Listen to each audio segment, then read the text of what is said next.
কাউকে ছাড়া কেউ অচল নয়, শুধু একটু মানিয়ে নিতে সময় লাগে। সে আমার শখের ও শান্তির দুটোই ছিল। যেদিন থেকে বুঝতে পেরেছি এই শান্তিটাই অশান্তিতে পরিণত হচ্ছে, সেদিন থেকে নিজেকে গুটিয়ে নিয়েছি।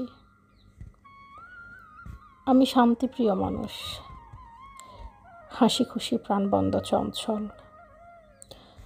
জীবন তো একটাই, তাই না?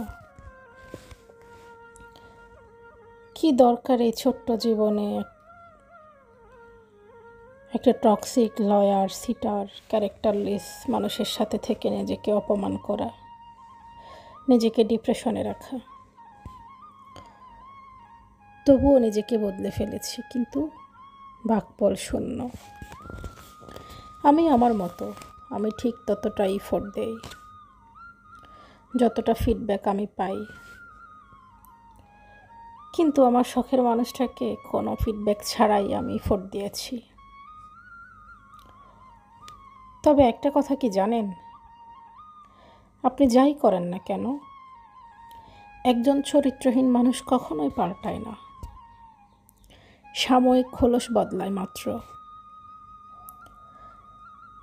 আর এদের সবচেয়ে বড় সমস্যা হচ্ছে, এরা অপর পাশের মানুষটাকেও নিজের চরিত্রে বিচার করে। এসব নোংরা মানুষ এদের স্বার্থে কতটা নিচে নামে আপনার আমার ধারণার বাইরে। যে কোনো কিছুর দোহাই দিয়ে এরা স্বার্থ উদ্ধার করে, সহজ সরল মানুষের বিশ্বাস নিয়ে খেলে। সেটা হোক আল্লাহর ঘর, কোরআন, আজান, নিজের সন্তান, বাবা মা, মৃত্যুর পরের মাটি, গোরস্থান নিয়েও এরা শপথ করে। এরা কি আসলে আল্লাহর সৃষ্টি মানুষ?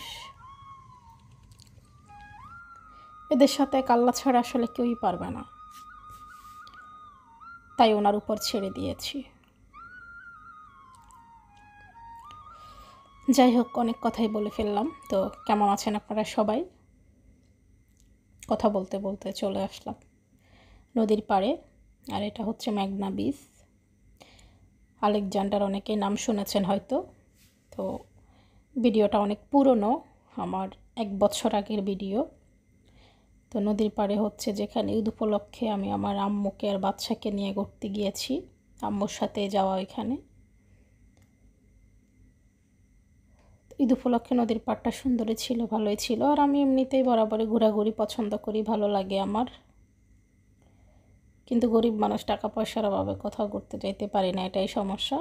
তো কাছে দাঁড়ে কোথাও ঘোরার চেষ্টা করি।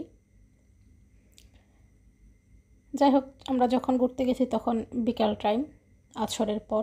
নদীর পাড় অনেক বাতাস ছিল, সুন্দর, ভালোই লেগেছে, ওয়েদারটা ভালো ছিল। তারপর আমরা মা মেয়েতে বাচ্চা সহ টুকটাক কিছু নাস্তা করলাম।